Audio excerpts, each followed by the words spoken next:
Hi, everyone. Welcome back to Mama Genius Hub podcast. I am so excited for our guest today, Denise. She is going to tell us how to release all the trauma, everything inside of us so that we can empower ourselves as moms to create those businesses that we want. I can't wait to bring her on. So let's go ahead and get started today. Welcome to Mama Genius Hub podcast, where we support moms with big dreams, from entrepreneurship to personal aspirations. I'm your host, Michelle Kaiser, and I'm here to help you unlock your potential in all areas of life. Join us as we explore strategies for thriving in motherhood while pursuing the dreams, the key to actually unlocking your genius. Subscribe now and embark on a journey to realize your fullest potential. So again, we have Denise Lee here, who is healing and leadership coach, who helps entrepreneurs break through their emotional blocks and limiting patterns that lead to their businesses and lives more effectively. Don't we all want that, to really live in our genius? As a survivor of incest and rape, she brings a unique perspective to overcoming trauma and finding the strength to heal. And I know a lot of us need that. And depending on whatever our trauma is, we need that strength to heal. Denise focuses on helping women, especially busy moms, navigate personal challenges and heal from their past and grow into leadership in both personal and professional lives. Her mission is to help women heal, grow, and lead with confidence and clarity. Welcome to the stage, Denise. We're so excited to have you today. Yay! Let's get this done. Yes. I love the energy. And I'm just so grateful for this experience connecting with you and all the other busy moms that are listening. I know you guys are like multi-planning, triple planning, but you chose to be here, and that's awesome. You know me, for those of you that are listening, I just dive right in. And Denise, we want to know what made you want to, I mean, I can kind of test from your bio a little bit, of course, that you had the trauma in there and you want to release it, but what made you want to help other women do this as well? I usually ask myself that, like every day I pinch myself. I'm like, you want to talk about painful things in a fun way that helps people heal? I'm like, why would you do that? Right? Like, why? Like, you could be like an accountant or a lawyer. You could be a paper pusher, but you're deciding to talk about sexual trauma and then business development, sexual trauma, then leadership skills. And I do that really, Michelle, because I know that as much as we try to have this masquerade of we're all living like squeaky clean Sesame Street type lives, we're living R and MA experiences. And so we need to be able to like relate to people in a way that's understood that I'm not perfect. I went through junk, but I also know there's more ahead of me than behind me. So let's figure out how to get it done. And that's really what inspires me, because I never really saw that modeled, Michelle. I always saw people like, let's talk about our SMART list. And then they would always talk about this generic cookie cutter stuff, but I never saw anyone come up on the stage and say, hey, let's talk about your insecurity about you feeling want to be perfect all the time. I never saw anyone in your face talking about it, and I needed that. And if I know I needed that, I know there's a lot of ladies here that also need that real talk. I love that so much. And I think that's what this is all about, is the feminine way coming out and doing things differently. Because I mean, I felt like so much for so long we're doing the masculine way, but like you said, like, what's your SMART goal? What's this? And let's do it this way. But you can't have a goal if you're not feeling it here to like put yourself forward. If the insecurities are there, if you're in imposter syndrome and all these feelings that are inside of you, how do you push forward? And that's what I love about what you're doing and what we do as women is we need to come together in community, because that's how we push ourselves forward differently than the masculine. What do you think? It's so funny. I remember when I first got into like the women's business networking on, they call it Meta, but it was Facebook at the time. Still is probably Facebook. Everybody calls it. And everybody talked about the feminine and masculine energy and giving, right, versus receiving. And I'm a nerd. I did a lot of like real homework about this. And the psychologist Carl Jung specifically actually talks about the anima, female, animas energy, masculine and feminine. And he just talked about the energy. And there's a lot of misconceptions about when we talk about masculine. Masculine is caretaking. Masculine is shepherding. And we think of that as mothers, like that's motherhood. It's like a feminine. Like, no, that's a masculine energy. Yes. The receiving energy, the anima energy, is the one that goes with the flow, that's whimsical, that's creative, that's free. I mean, we need a little bit of both, right? It's kind of think about like water in a cup, right? My water inside is all my feminine, free-flowing energy, but I have to have structure so it doesn't fall and spill and make a mess everywhere. Love so that. I think there's a time and place for both. We all can't eat, breathe, and go to Bali and take a trip and just every time we feel stressed. Nor can we sit and just do lists all single time and micromanage and then wonder why we're burnt out. There comes a time where we need to ebb and flow, and understanding the seasonality of our energy and respecting that. I love that so much. And exactly, because for so long, I feel like we were just like, we have to do it this one way. And I felt like we were like missing the feminine part of it. And I love how you're like talking about ebb and flow, because rhythm, I really feel like you want to get away from the word balance, like motherhood, you got to balance everything. I just feel like there's this like equal pressure, like you got to find this like, and it's like stressful, but no, it's like you're saying, the ebb and flow in some sort of container and find that rhythm, but the rhythm that works for you and your family, not society. And I think when we put those two together and we find that flow of, yes, we do need goals, but yes, we need to find a way that it meshes through our day in a way that flows for our family. And when we put those two together is when we find that rhythm that works for us. You know, when I hear people say family, right? Everybody thinks family is like myself, my kids, my partner, whoever that is, right?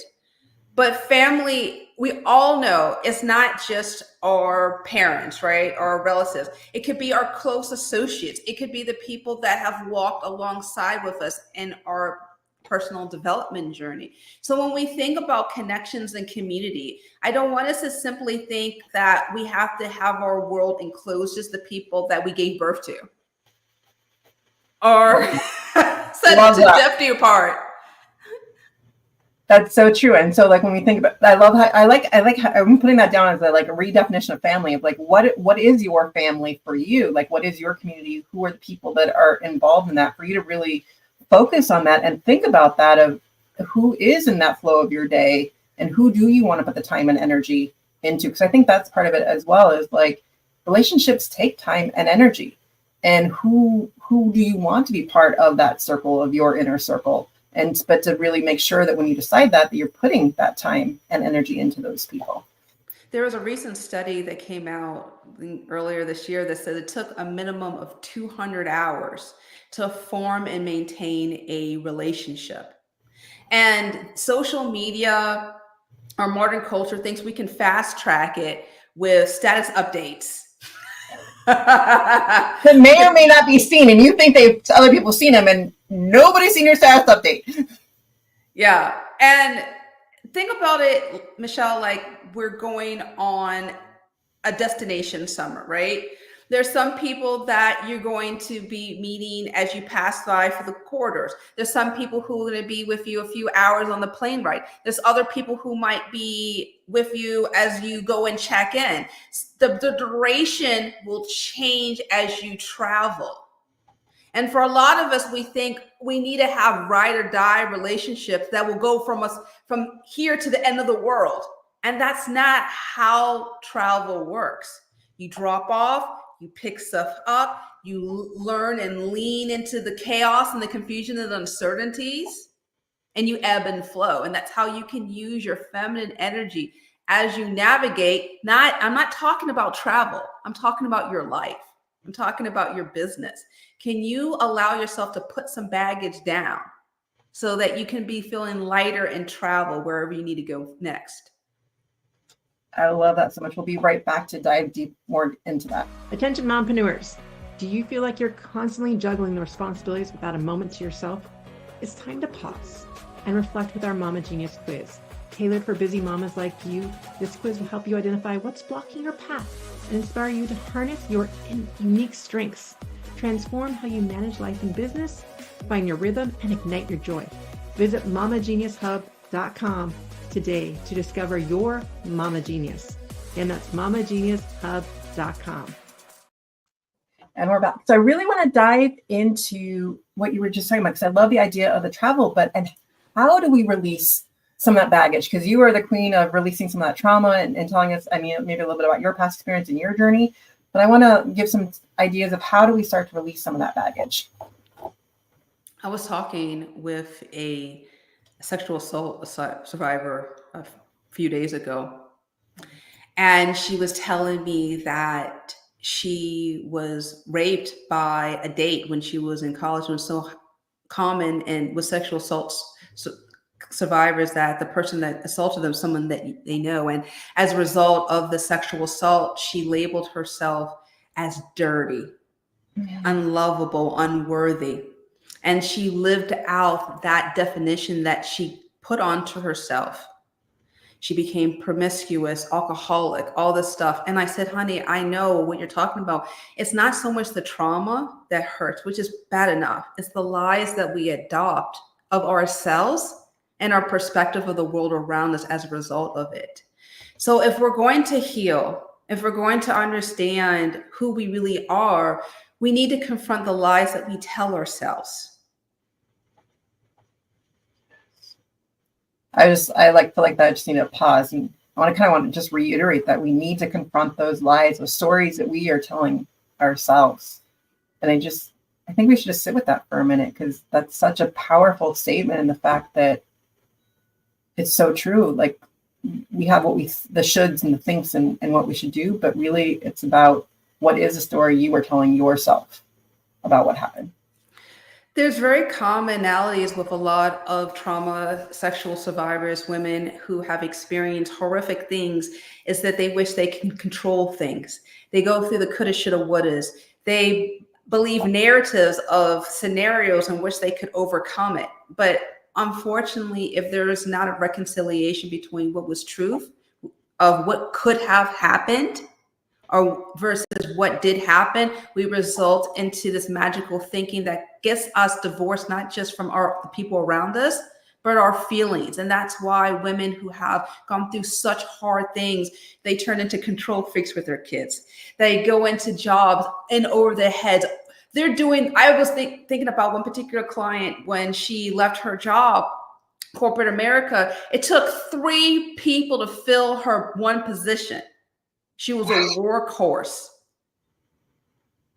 Women who have experienced, so there is a beautiful book that is written by not Carl Jung, but his wife. Literally, the book is called Anima Animas. Emma Young, I believe her name is. And it's really outdated. There's John Stanford's Me, You, I forgot his specific title. But anyway, what happens with a lot of women, we have the outward soul of like a feminine body, but inside of us is an animus, is a strong masculine side. And that's why we've got our bodies, our skeletal frames are more delicate than the man. So we need hard, tough as steel inside, right?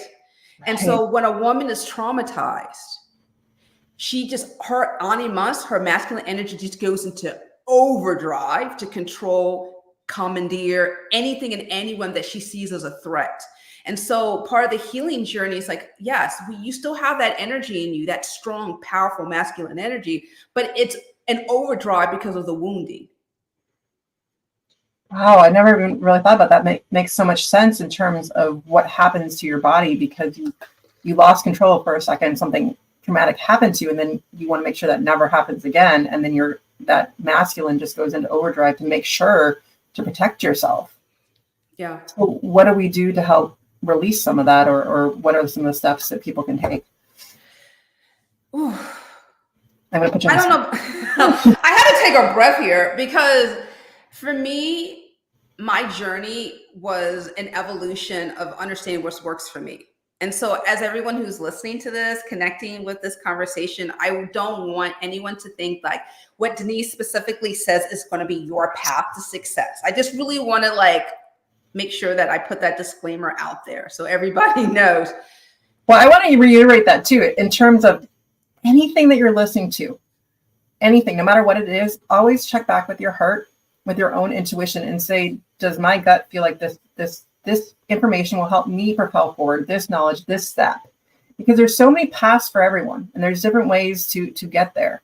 But your job right now as a listener is to ask myself, does this sound right for me right now where I'm at?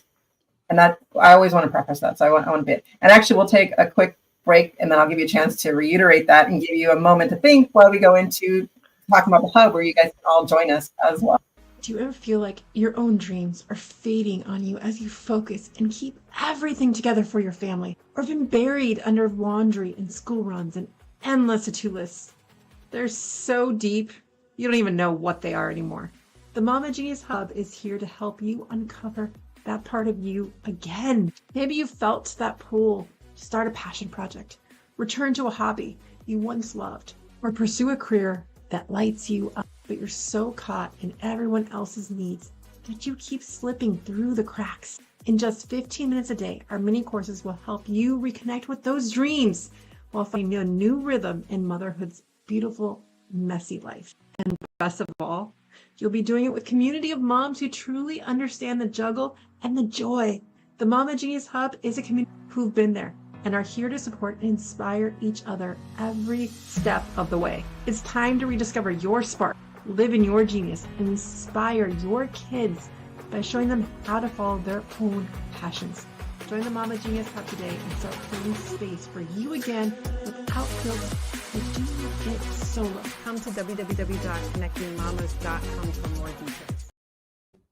And we're back. So give you a little bit of time to process that a little bit, but really I want to dive into really thinking about what is the next step. And again, those of you listening, think about what might be, and again, it's about putting that question out for yourself. If you're relating to this podcast, just put that question down. What is my next step? And start to just activate the RAS, which is your reticular activating system, and just keep note of what that. So we're going to let Denise share her story, but then see if any of that feels like it relates to you. Again, we're trying to get back into our bodies, reclaim the feminine, and to help with the ebb and flow as we're in that container. So I'll leave it to you, Denise. Thank you. I mean, my journey is really unique in the sense of I was hurled into therapy as the result of the police finding that my mother was raping me. They had to drag me from one day, it was Friday, and the police came in and said, "You're not coming back home." And I said, "Well, what's going on?" And, it was because they found out. And through that, I had to go through therapy. And then I just had a really hard time connecting with people. And in the home of one of the foster homes I was in, I had a knife and I was trying to slit my wrist right there. And I was taken to a psychiatric hospital. But through that, I was in and out of therapists from ages 11. I mean, I didn't really through 25, but even through then, I didn't really get healing. I just had some type of emotional suppression going on. Mm-hmm. And so I want people to understand, who's listening, like, you can go through therapy for years and never go through healing. I mean, even through that, all those years, I was full-fledged in alcoholism. I was raped multiple times from some of the people that I was engaged with. I got into many, many serious, dangerous situations, and I was still in quote unquote therapy, right?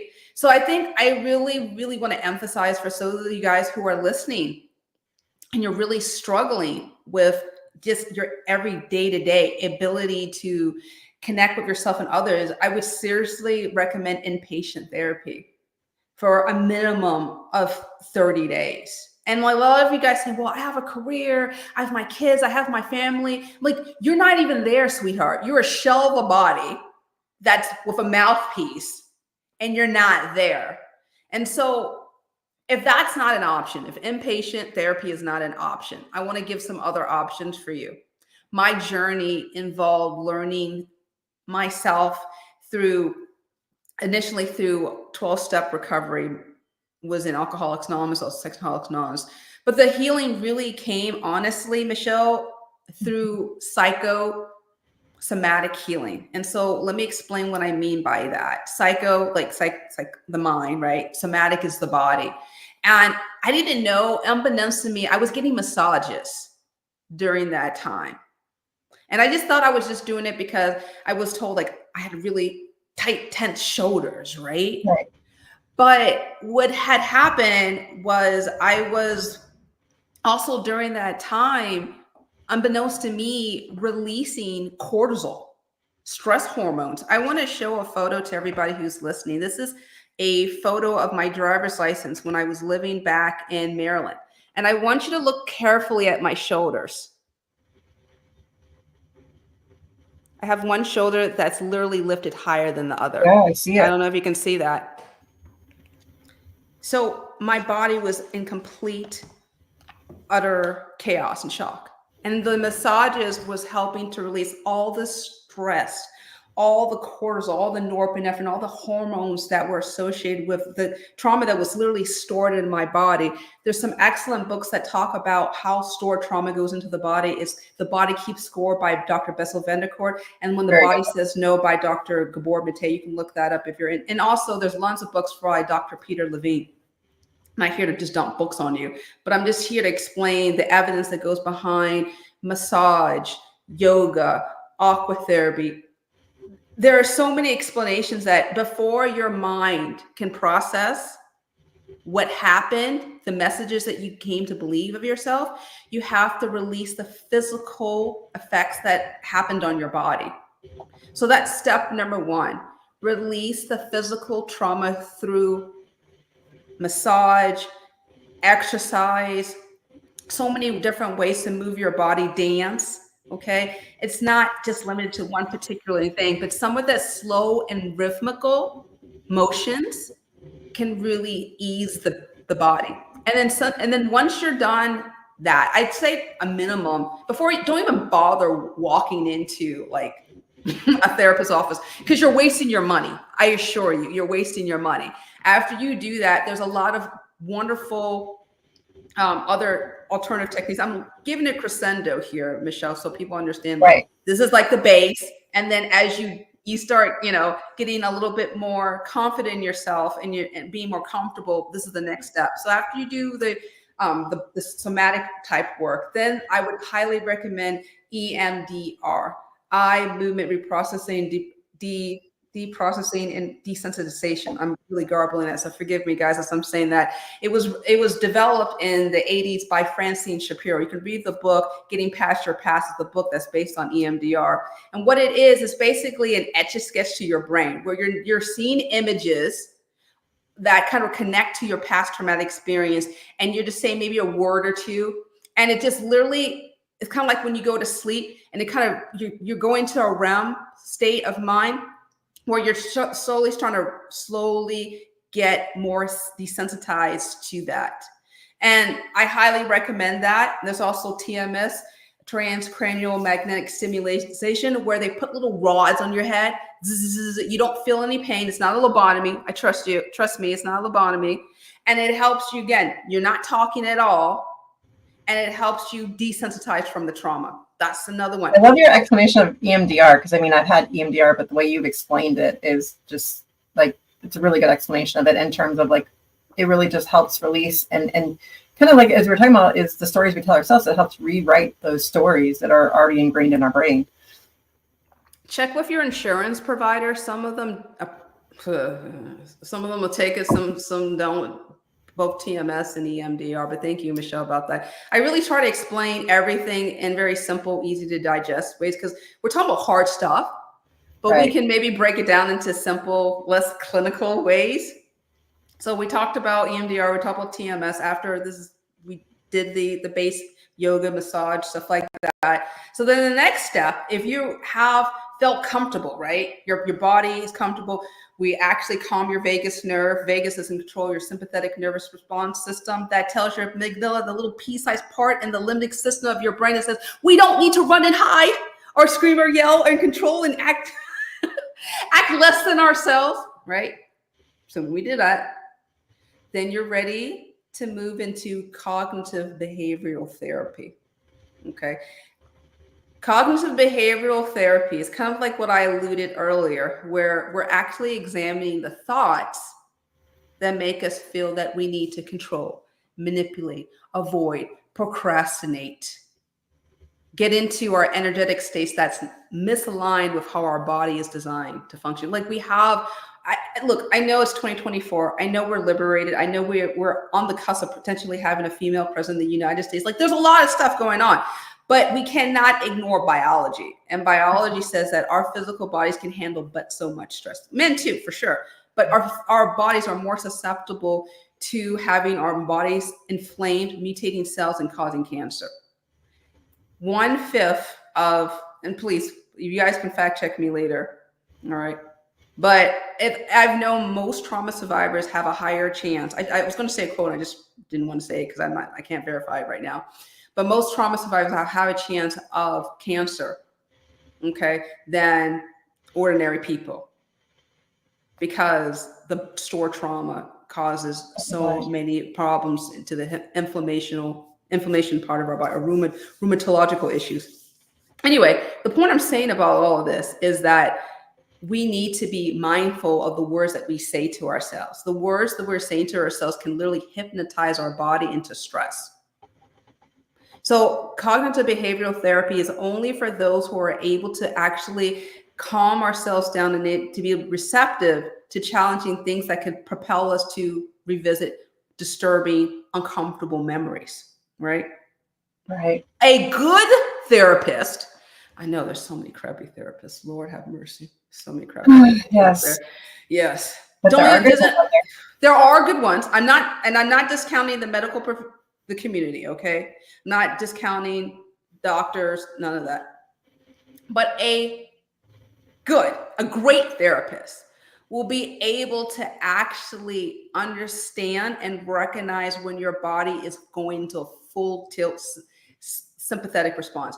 It's when you feel cornered or say a little snappy, sarcastic thing. It's when your eyes start. It's when your body slumps. And to be able to revisit you back into the present and help guide you back into the conversation of exploring the things that make you upset, because our minds want to retreat back into where we once were. But a good therapist can recognize that and guide you. Remember, I was talking to you about that plane ride, right? They can be able to safely escort you to your next destination, right? I love that. Go ahead. I was just going to say, we're running out of time, so I kind of want to let you wrap it up, though, but then I want to jump into our final question. Yeah, so our last destination is talking with someone like me, who can actually give you actionable goals based on what you need to do after you've dealt with the traumatic issues. That's it. Perfect timing, I think. So our final question for you today is, I think it goes kind of into what we've been talking about. What is a common misconception about motherhood you think holds back many moms from truly stepping into their genius? Repeating the same tired messages that didn't work for your mama. Oh, tell it straight. So what can we do to shift that mindset? Challenge the conversations that your mama told you. It literally goes back to that. I love that. The whys, the hows. How did that make sense? I love that so much, because exactly what this is about is let's stop being in that martyrdom and stop repeating the fact that as moms, we need to stop our own desires, our own goals. That's what this is all about, is how do we put that all together? And so I love that so much, Denise. Tell everyone how they can get a hold of you. And I know you have a free gift for them as well. Yeah. I'm so glad that you asked that. So the best place to find me is on my website, deniseglee.com. Literally, it's found in the bio, and you see right there. There you'll be able to read one of many, many, many articles I wrote about sexual trauma, abuse, all that fun stuff. And then also my free gift is the foundation of all of the work that I do is built on a simple idea called your life script. All of us, for better or for worse, have messages that have told us who we are and how we're supposed to interact. And sometimes those messages aren't really helpful. So it's a free 15-minute quiz.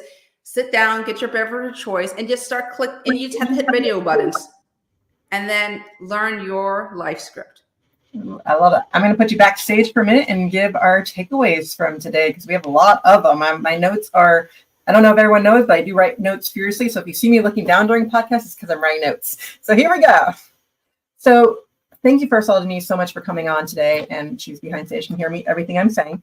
But we really want to go through these steps that she laid out for us, because when we have that inside of us, and again, listen to your own intuition, your own gut to what is going to work for you right now. But let's go through these first steps. Our first takeaway is the idea of the energy that we were talking about, the masculine and the flow and the receiving it. It's not that masculine energy or feminine energy, there's not good or bad. It's how do we make them work together, and the ebb and flow that she was talking about as well.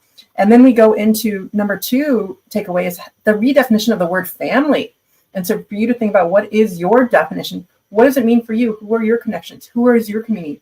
And remember, it takes 200 hours to form that relationship. So who do you want to invest in that time? But then that also leads us into takeaway number 3, which is that idea of travel and that journey that we are on, and that it isn't a destination all the time. And we don't necessarily have to have people in our lives the entire time. So it's, who are you putting that time and effort into? And thinking about also that a lot of people who have had that trauma in their journey, you might have that idea of controlling coming through. And so if that feels like you, maybe it's something that you want to address. That leads us into takeaway number 4 is healing versus emotional suppression. As Denise was telling us about her therapy journey, a lot of it was more emotional suppression rather than healing. And so what are some of the steps towards that? Is that she talked about the inpatient therapy, if you have that chance to do that, to actually go through psychosomatic healing and to release all the physical first. Then step 2 would be the EMDR, TMRS, calming that vagus nerve, before going into step number 3, which would be the cognitive behavioral therapy. So it's like going through that order, making sure it's released from your body first before going into therapy, and making sure that you have that working for you. And then that leads us to number 5, is really being mindful of the words we say to ourselves, because it really comes back to those stories that we keep telling ourselves, repeated over and over. So welcome back, Denise. What's your final takeaway for everyone? Wow, that was pretty awesome. I don't have anything else to say. But look, here's the thing, ladies. You are strong. You are fabulous. But the most empowering thing that you can ever do is invest in your mental and physical health. Because without health, we don't have wealth. I love that too. And let's redefine the word wealth to like being you enjoying your life. Wealth doesn't have to be money, but it's about, that's why this podcast is here, about living in your genius, what brings you purpose, what brings that to you. And we're here to help you uncover whatever that is for you, and for you to get into your own intuition and your own gut to see what's going to propel you forward. And thank you so much, Denise, and we'll see you all in the next episode. Thank you for joining us in today's episode of the Mama Genius Hub podcast. If you found value in our conversation, please share this episode with another mama who might benefit. Sharing helps us build a supportive community and reach out to more mamas like you. After all, it's more fun when we do motherhood together. Until next time, stay motivated and continue to pursue your dreams as you shine in your genius.